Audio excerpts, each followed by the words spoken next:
నాతో పాటు గౌరవ పార్లమెంట్ సభ్యులు సీనియర్ కాంగ్రెస్ నాయకులు సురేష్ శెట్కర్ గారు, రాజ్యసభ సభ్యులు అనిల్ యాదవ్ గారు, ఎమ్మెల్సీ ఆమెరెడ్డి గారు, మానాల్ మోహన్ రెడ్డి గారు, తదితరుల మిత్రులందరితో ఇవాళ మీ ముందుకు వస్తామని మీ అందరికీ నమస్కారం. ఈ దేశంలో ప్రధానమంత్రిగా మోడీ 2014లో అధికారం చేపట్టిన తర్వాత రాహుల్ గాంధీ గారు పలుమార్లు ప్రజలకిచ్చిన సందేశంలో ఈ దేశంలో ధనికుడికి బీదవాడికి వ్యత్యాసం పెరిగిపోతూ ఉంది, అదానీ అంబానీ లాంటి బడా బడా వ్యాపారస్తులని ప్రభుత్వం పెంచి పోషిస్తూ ఉంది, తద్వారా ప్రజల సంపద ఈ పెత్తందారుల గుప్పిట్లోకి బదలాయిస్తూ ఉన్నారు. బీదవాడికి ఈ చర్యల వల్ల అధిక భారం పడి బీదవాడు ఇంకా బీదవాడిగా మారిపోతూ ఉన్నాడంట ఒక మాట చాలా సందర్భాల్లో పత్రికల వాళ్ళు చెప్పడం జరిగింది. ఇవాళ కొత్తగా ఈ వాస్తవం చెబుతూనే ప్రధానమంత్రి గారు అదానీకి అంబానీకి చాలా సందర్భాల్లో వెసులుబాటు కలుగజేస్తూ ఉన్నాడు. తద్వారా వారు ఊహించని విధంగా అనుయంగా వారి సంపద పెరిగిపోతూ ఉంది అనే మాట చెప్తూ గతంలో మన దేశంలో ఉన్నటువంటి సెబీ చైర్మన్ మాధవి బుచ్ గారి యొక్క పక్షపాత వైఖరి వల్ల ఏమీ చేయలేకపోతా ఉన్నారు. దానికోసం జాయింట్ పార్లమెంటరీ కమిటీ ద్వారా దీని మీద ఎంక్వైరీ చేయించాలి, వాస్తవాలు బయటకు తీసుకురావాలి, అదానిని అరెస్ట్ చేయాలంటే మాట చాలా సందర్భాలు చెప్పారు. మోడీ ఇవన్నీ కూడా పెడిచోని పెట్టినాడు. కారణం ఏంటంటే ఒకసారి జేపీసీ కాన్స్టిట్యూట్ చేయబడి నిష్పక్షపాతంగా ఎంక్వైరీ జరిగితే మోడీ గారు ప్రధానమంత్రిగా పదవి బాధ్యతలను తప్పుకోవాల్సిన పరిస్థితి వస్తుంది. దీంట్లో బాహటంగా మోడీ యొక్క పాత్ర వల్లే అదానీ ఈ దురాఘాతకాలకు పాడిపోతున్నారని వాస్తవం. నిన్న సెబీకి సమాన సంపత్తి కలిగినటువంటి సంస్థలాగానే అమెరికాలో సెక్యూరిటీ ఎక్స్చేంజ్ కమిషన్ బాహటంగా అదానీ యొక్క కుంభకాన్ని బయటపెట్టడం జరిగింది. అందులోనూ మన దేశంలో 4 రాష్ట్రాల్లో ఆంధ్రప్రదేశ్, తమిళనాడు తదితర రాష్ట్రాల్లో దాదాపు 2000 కోట్ల ముడుపులు ప్రభుత్వంలో ఉన్నటువంటి పెద్దలకి అధికారులకి ముట్ట చెప్పినారు. తద్వారా 16,000 కోట్లకు పైగా లబ్ధి పొందినారన్నట్టు మాట ఇవాళ సెక్యూరిటీ ఎక్స్చేంజ్ కమిషన్ చెప్తా ఉంది. చాలాసార్లు రాహుల్ గాంధీ గారు ఎన్ని మార్లు గొగ్గోలు పెట్టుకున్నా మాధవి బుచ్ కానీ ప్రధానమంత్రి కానీ ఎక్కడ స్పందించలేదు. అదానీ యొక్క ఆగడాలు అన్ని రంగాల్లో స్టాక్ మార్కెట్ని మ్యానిపులేట్ చేసినటువంటి పరిస్థితి గతంలో చూసాం. ఫండ్స్ని ఏ రకంగా అంటే స్టాక్ ఎక్స్చేంజ్లో వారి ఓవర్ ప్రైజింగ్ చేసుకొని వారి షేర్ మార్కెట్ని పెంచుకొని దాని ఆధారంగా రుణాలు పొంది ఏ విధంగా కోల్ని ఓవర్ ప్రైజ్ చేసినారు, ఏ విధంగా షేర్స్ని ఓవర్ ప్రైజ్ చేసుకొని చూపించినారు, తద్వారా అవసరానికి మించి అర్హత లేకుండా రుణాలు పొందినారో గతంలో కూడా రాహుల్ గాంధీ గారు చెప్పడం జరిగింది. ఇండోనేషియా నుంచి కోలు రూపాయి కొంటే ఇండియాకి చేరేసరికి ₹2 అయ్యి తద్వారా అది సామాన్యుడు భారం పడదు. కోల్ ఓవర్ ప్రైసింగ్ చేసుకుని వీరు ప్రొడ్యూస్ చేసే కోల్ ద్వారా ప్రొడ్యూస్ చేసే ఎలక్ట్రిసిటీ ప్రజలకు ఇస్తే రెండుపు రేటుతో కొనాల్సిన పరిస్థితి. అది గుజరాత్లోనే ఎఫెక్ట్ అయినటువంటి సందర్భం. అదానీ గ్రూపు ఈ ఆగడాల వల్ల డిస్కమ్స్ కొనుక్కోవడానికి కరప్ట్ చేసి అధికారుల్ని నాయకుల్ని కరప్ట్ చేసి ఓవర్ ప్రైస్తో డిస్కమ్స్ కొనడం, ఆ కొన్న ఓవర్ ప్రైస్ డిస్కమ్ కొన్న ద్వారా ఆ అధిక భారం అంతకు ప్రజల మీద మార్పిడి చేయడం, ఈ రకంగా 1, 2 కాదు అన్ని సంస్థల్ని మోసం చేస్తూ వచ్చినారు. వీరికి అమెరికాలో కూడా వ్యాపారాలనే కాబట్టి అమెరికా చట్టాల రీత్యా కూడా అమెరికాలో ఉన్న ఇన్వెస్టర్స్ కూడా మోసం చేసినారు. ఓవర్ ప్రైస్ ద్వారా అక్కడ ఇన్వెస్టర్స్ కూడా మోసపోయినారు. కాబట్టి వీరికి శిక్షకి అర్హుడనే మాట ఇవాళ FBI కానీ అమెరికా నిఘా సంస్థ కానీ తేలుస్తున్నట్టు సందర్భం. ఇంత మొట్టికాయలేసి ఇంత బాహటంగా ఈ విషయాలు బయటకు వచ్చినప్పటికి కూడా ప్రధానమంత్రి గారు దేని మీద స్పందించట్లేదు. కారణం మళ్ళీ చెప్తా ఉన్నా, అదాన్ని అరెస్ట్ అవుతే ప్రధానమంత్రి రాజీనామా చేయక తప్పదు. వాస్తవాలు బయటకు వస్తాయి. ఇవన్నీ విషయాల్లో లోతుగా వెళ్ళినప్పుడు 2014కి అదాని సంపద ఎంత, వారి ఆస్తులు ఎంత, ఈ 10 ఏళ్లలో ఎన్ని రేట్లు వారు పెరిగినారు ఒక్కసారి బేరు చేసుకుంటే, లోతుగా ఆలోచిస్తే ఇది ప్రపంచంలోనే సాధ్యపడిన విషయం. కేవలం 10 ఏళ్లలో వారు ఆర్థికంగా పెరిగిన రీతి చూస్తే ఇది ఆశ్చర్యకరం. కేవలం అధికార యంత్రాంగం, కేంద్ర ప్రభుత్వం వారికి బాసటగా ఉండడం వల్లే ఇన్నంతలుగా అక్రమంగా పెరిగారనేది వాస్తవం.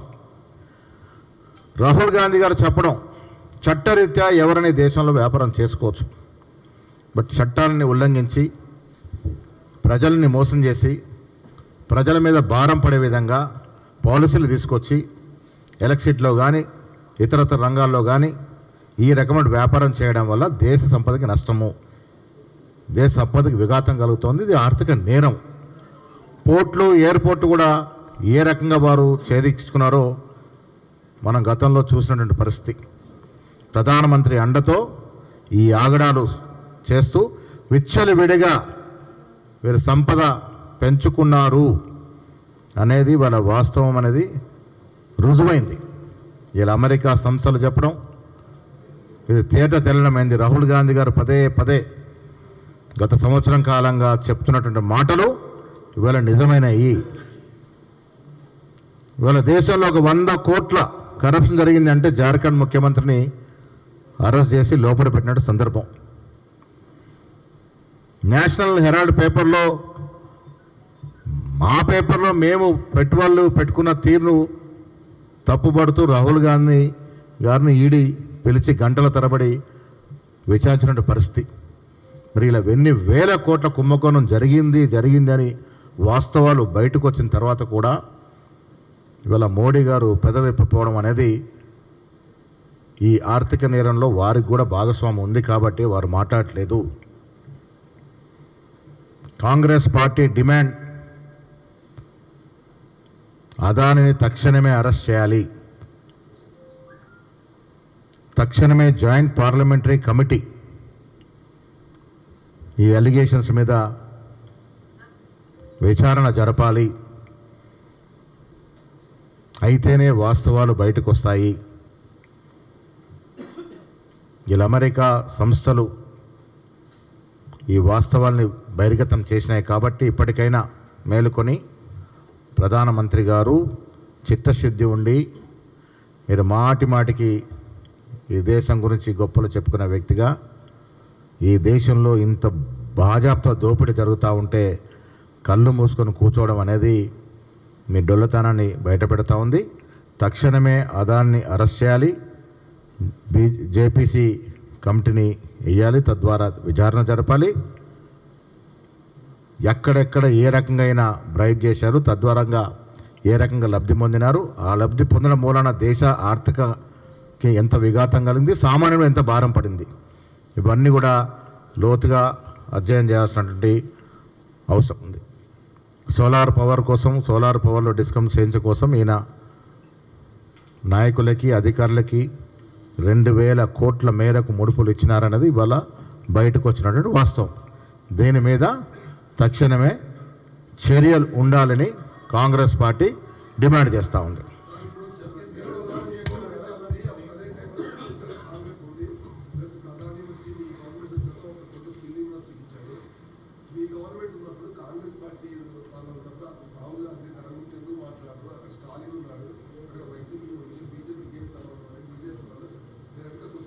రాహుల్ గాంధీ గారు ఈ దేశ సంపద, దేశ నాయకుడు. మావారు ఉన్నారు, మీ వారు ఉన్నారని కాదు. ఎవరున్నా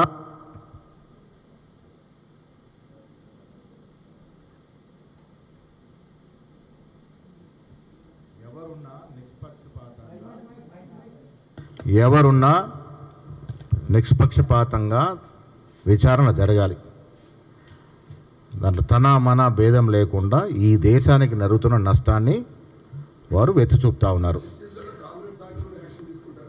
ఇప్పుడు రుజువైతే మేము అదే అడుగుతున్నాం ప్రధానమంత్రి గారిని, మోడీ గారిని, జేపీసీ ఏమని ఎందుకు అడుగుతా ఉన్నాము? జేపీసీ వేస్తే ఇవన్నీ బయటకు వస్తాయి కదా, పాలు నీళ్లు తేలిపోతాయి కదా. ఎవరు దీంట్లో దోషులుగా తేరినా శిక్షించబడాలి. అది సామాన్య కార్యకర్తన వర్తించాలి, ప్రధానమంత్రిగా వర్తించాలి. ఇప్పుడు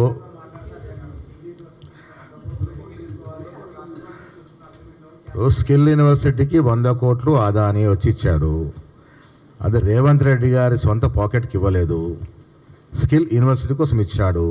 కేటీఆర్ కూడా వచ్చి 50 కోట్ల 100 కోట్లు ఆయన సంపాదించాలంటే ఇస్తారంటే స్వీకరిస్తాము. ఇది ప్రజల అవసరాల కోసం ఇచ్చినటువంటి సొమ్ము. వ్యక్తిగతంగా ఇప్పుడు గతంలో ఈ రాష్ట్రంలో అదాని కార్యకలాపాలు జరిగినాయి, అప్పుడు మీకు వ్యక్తిగతంగా డబ్బులు ముట్టినాయి. ఇక్కడ ఎవరు వ్యక్తిగతంగా డబ్బులు తీసుకోలేదు. బాజాప్తా ఆన్ రికార్డ్ స్కిల్ యూనివర్సిటీ కోసం ఆయన 100 కోట్లు ఇచ్చినాడు. ఇది ఎవరు పాకెట్లకు పోయే అమౌంట్ కాదు. అందుకే ఇప్పుడు చట్టరీత్యా ఎవరు వ్యాపారం చేసుకున్నా చట్టాలకు లోబడి వ్యాపారం చేసుకుంటే మాకు ఇబ్బంది లేదు. ఈ పర్టికులర్ అంశంలో చట్టానికి వ్యతిరేకంగా కార్యక్రమాలు జరిగాయనేది వాళ్ళ బయటకు వచ్చినట్టు వాస్తవం. దాని మీద జేపీసీ అడుగుతా ఉన్నాం. జాయింట్ పార్లమెంటరీ కమిటీలు అందరూ ఉంటారు, అన్ని పార్టీలు వారు ఉంటారు. న్యాయంగా విచారణ జరగాలి. దోషులు ఎవరైనా తేలాలి. దోషులు తేలిన తర్వాత కదా ఈ పార్టీ వారు ఆ పార్టీ వారు అని తెలిసేది.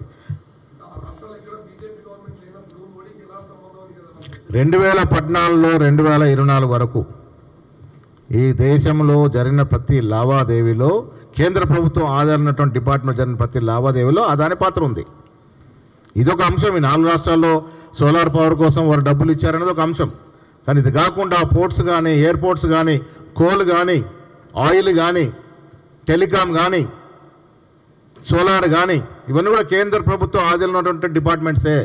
అక్కడ అన్నిట్లో ఆయన పాత్ర ఉంది, అన్నిట్లో ఆయన వ్యవహారం ఉంది, అన్నిట్లో ఆయన తలదూర్చాడు, అన్నిట్లో ఆయన అవినీతికి పాల్పడ్డాడు. డెఫినెట్గా మా ప్రభుత్వం చేసినట్టు ఒప్పందాలు కూడా చట్టరీత్యా ఉంటే ముందుకు సాగుతాయి. ఇప్పుడు 45,000 కోట్ల ఒప్పందాలు చేసుకున్నాం, ఒక అదానితోనే కాదు కదా. దావోస్లో దాదాపు 45 నుంచి 50,000 కోట్ల రూపాయల మేరకు ఒప్పందాలు జరిగాయి వివిధ కంపెనీలతో. ఇవన్నీ చట్టరీత్యా ఉన్నాయి, ముందుకు పోతాయి. చట్టంలో లోబడి లేకుండా బయటకు వెళ్ళిపోతాయి.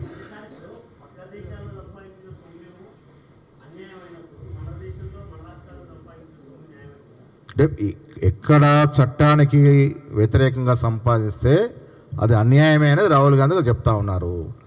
రాహుల్ గాంధీ గారు స్పష్టంగా అడుగుతా ఉన్నారు. ఇప్పుడు ఈ దేశంలో అదాని గారి సంపద 2014 నాటికి ఎంత, ఇన్ని 100 రెట్లు ఎట్లా పెరగలిగినాడు, ఎవరి వెలుసులుబాటు వల్ల, ఎవరి సహకారం వల్ల పెరిగినాడు,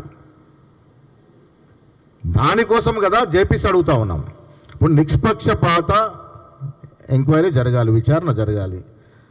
దానిలో దోషులో రేపు నా తమ్ముడో నా అన్ననో వెళ్తాడు, వెళ్ళినప్పుడు డెఫినెట్గా శిక్షకు అర్హుడు అవుతాడు కదా. మేము కూడా చట్టానికి లోబడి ఉన్నట్టు విషయాలనే స్వీకరిస్తాము.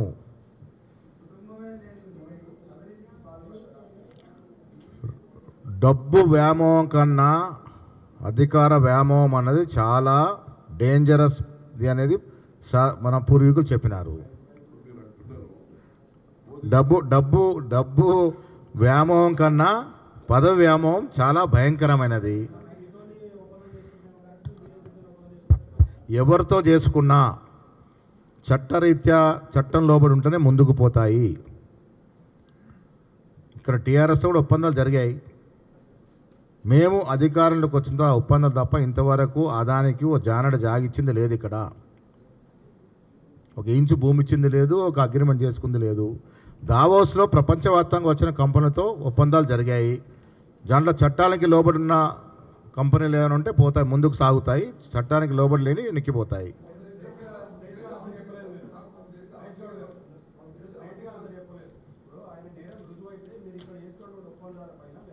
పునరాలోచిస్తాము, డెఫినెట్గా సమీక్షిస్తాము.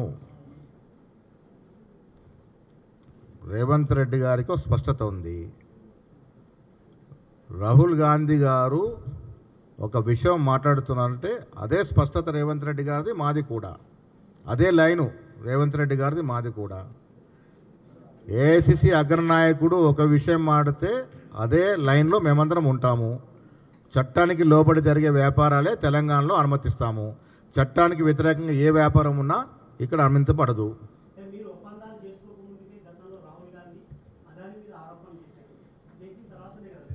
రాహుల్ గాంధీ గారే మొన్న చెప్పినారు, నేను వ్యక్తిగతంగా అదానికో అంబానీకో దాని మీద కాదు, వారు చేసిన కొన్ని చట్టరీత్యా వ్యతిరేక కార్యకలాపాల మీదనే ఆయన మాట్లాడుతూ ఉన్నాడు. అదాని గారు న్యాయంగా వ్యాపారం చేసుకుంటే మాకేం నొప్పి ఉంటుంది? ఇప్పుడు ఇతరత్ర వ్యాపారస్తుల మీద మేము మాట్లాడలే కదా. ఈ దేశంలో బడా బడా వ్యాపారస్తులు వందల్లో ఉన్నారు. వారు జాగ్రత్తగా వ్యాపారాలు చేస్తుంటే మేము ఎక్కడ మాట్లాడలే, ప్రోత్సహిస్తూనే ఉన్నాం. దేశంలో అభివృద్ధి జరగాలి, వ్యాపారం జరగాలి, పరిశ్రమలు రావాలి. కానీ చట్టాన్ని తూట్లు పొడిచి ఎక్కడ ఏ రంగంలో అయితే వారు చేశారో ఆ రంగాల మీద జేపీసీ రావాలి, ఎంక్వైరీ జరగాలన్నది మా న్యాయం.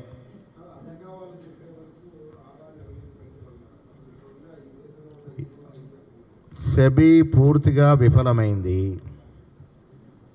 ఈ మాధవి బుచ్ అనే చైర్మన్ లాలూచి పడింది, ఆవిడని తొలగించండి అని రాహుల్ గాంధీ గారు గతంలోనే చెప్పారు. సెబీ ఉద్దేశపూర్వకంగానే వీరి యొక్క లొసుకుల్ని బయటకు రాకుండా చేస్తూ ఉంది. దానికి ఉదాహరణ కూడా ఈ మధు బి వాళ్ళ భర్తకి అదాని కంపెనీలతో సంబంధాలు ఉన్నాయని గతంలో బయట పెట్టడం జరిగింది. అయినప్పటికీ కూడా సెబీ చైర్మన్ ఇంతవరకు మోడీ గారు తొలగించలేదంటే దాని అర్థం ఏంటి? ఇది దేశ ప్రజలు అర్థం చేసుకోవాలి. సెబీగిన న్యాయంగా విచారణ జరిపి ఉంటే ఇలా అమెరికా సంస్థ వచ్చి మనకి వాస్తవాలు చెప్పాల్సిన పనే లేకుండే. సెబీ ఫెయిల్ అయింది. ఈ దేశంలో ఈడీ, సిబిఐ, ఎఫ్బిఐ అన్నీ కూడా ప్రధానమంత్రి గుప్పిట్లో పనిచేస్తూ ఉన్నాయి. ఈ దేశంలో ఇప్పటివరకు నామోదైనట్టు ఈడీ కేసుల్లో 96.4% కేసులు ప్రతిపక్షాల మీదనే జరిగినాయి. ప్రతిపక్షాలను లొంగదీసుకోవడానికి, ప్రతిపక్షాలను బెదిరించడానికి, ప్రతిపక్షాలను ఇబ్బంది పెట్టడానికి ఈడీని, సిబిఐని ఈ దేశంలో బీజేపీ పార్టీ వాడుతూ ఉంది. ఇది స్పష్టమైంది. ఏ తప్పు చేయని రాహుల్ గాంధీని కూడా 3 రోజులు ఈడీ ఆఫీస్కి పిలిపించినారంటేనే దాంట్లో స్పష్టత వస్తూ ఉంది. రాహుల్ గాంధీ ఎక్కడ వ్యాపారం చేయలే, మా సొంత పేపర్కి పెట్టిన నిధుల్లో తేడాలు ఉన్నాయని మమ్మల్ని పిలిచినట్టు సందర్భం.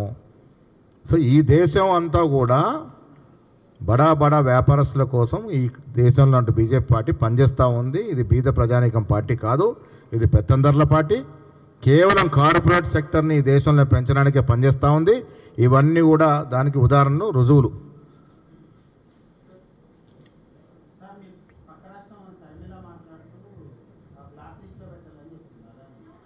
ఇప్పుడు అదే చెప్తా ఉన్నా, రేపు ఇవన్నీ రుజువు అవుతే ప్రధానమంత్రి మోడీ గారికి చిత్తశుద్ధి జేపీసీ వేస్తే దాంట్లో వాస్తవాలు బయటకు వస్తే డెఫినెట్గా బ్లాక్ లిస్ట్ పోతుంది.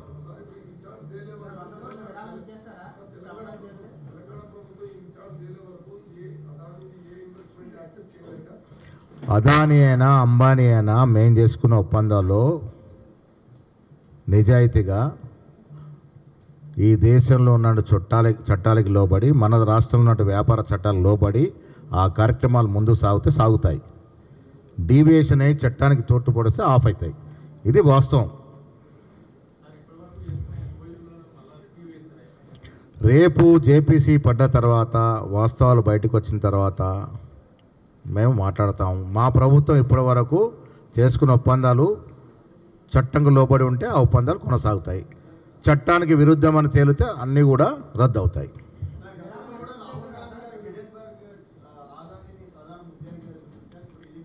డెఫినెట్గా పలు రకాలుగా ఈ దేశంలో ఉన్న సంస్థలన్నీ ఫెయిల్ అయినప్పటికీ బయట సంస్థలు అదాని యొక్క ఒప్పందాలు, అదాని యొక్క వ్యాపారాల మీద అన్ని వాస్తవాలు బహిర్గతం చేస్తూ ఉంది. కానీ మన దేశం స్పందించట్లేదు, మన ప్రభుత్వం స్పందించట్లేదు, దేశ ప్రభుత్వం. అదే కదా మేము కోరుతుంది. ఇప్పుడు ఒక వ్యక్తి మంచి పనులు చేస్తే దాన్ని మనం స్వాగతిస్తాము, చెడ్డ పనులు చేస్తే దాన్ని వ్యతిరేకిస్తాము. ఈ జరిగిన చెడ్డ పనుల మీదనే మనం వ్యాపారం అదే న్యాయ విచారణ జరగాలంటా ఉన్నాము. అదాని మన రాష్ట్రానికి వచ్చి చట్టరీత్యా ఏదైనా వ్యాపారం చేస్తే మనకేం బాధ లేదు. చట్టరీత్యా ఉన్నటువంటి వ్యాపారాలకి ఆటంకం కూడా ఉండదు. రాష్ట్రం ఒప్పందం చేసుకున్న దాంట్లో ఆయన వ్యాపారం చట్టరీత్యా నడుస్తే మనకేం ఇబ్బంది ఉంటుంది? రాహుల్ గాంధీ గారు స్పష్టంగా చెప్పడం జరిగింది, చట్టరీత్యా అదాని కానీ ఇంకెవరన్నా వ్యాపారాలు చేస్తే కూడా మాకు ఇబ్బంది లేదు, చట్టంకి తూట్లు పొడిచిన వ్యాపారాల మీద మేము జేపీసీ అడుగుతా ఉన్నమాట చెప్పడం జరిగింది.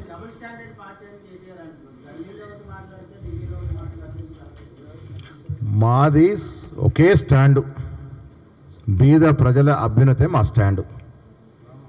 కేటీఆర్ బీజేపీ వేరు కాదు. గతంలో చాలా ఉదాహరణలు మేము ఇచ్చినాము. బీజేపీ బీఆర్ఎస్ పార్టీ ఒక్కటే. ఇంక దాన్ని రుజువు చేసుకున్న సంవత్సరం ఆల్రెడీ రుజువు అయినటువంటి అంశం అది.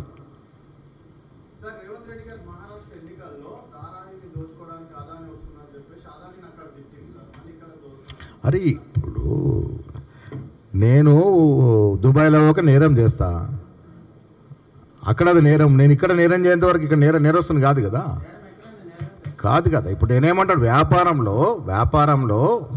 వ్యాపారంలో రేవంత్ రెడ్డి గారు అన్న మాట ఏంటంటే, ధర విషయంలో ఎవరన్నా దీంట్లో ప్రయత్నం చేస్తే అది తప్పు అని మాట చెప్పడం జరిగింది. ఇదే ప్రశ్న రాహుల్ గాంధీ కూడా అడిగారు. రాహుల్ గాంధీ గారు ఒక వీడియోలో మాట్లాడుతూ, నేను వ్యక్తిగతంగా ఎవరికి వ్యతిరేకం కాదు, కొన్ని చోట్ల వారు చేసిన వ్యాపారాలు లోపభూయిష్టంగా ఉన్నాయి, వాటి మీద విచారణ జరుగుతామని చెప్పాను. వారే కొన్ని చోట్ల మంచి పనులు చేస్తే కూడా దానికి అడ్డంకి కాదు అనే మాట చెప్పడం జరిగింది. ఇది రాహుల్ గాంధీ గారు స్పష్టత ఇచ్చిండు. అదే స్పష్టతతో తెలంగాణ ప్రభుత్వం కానీ రేవంత్ రెడ్డి గారు ముందుకు పోతా ఉన్నారు. Thank you.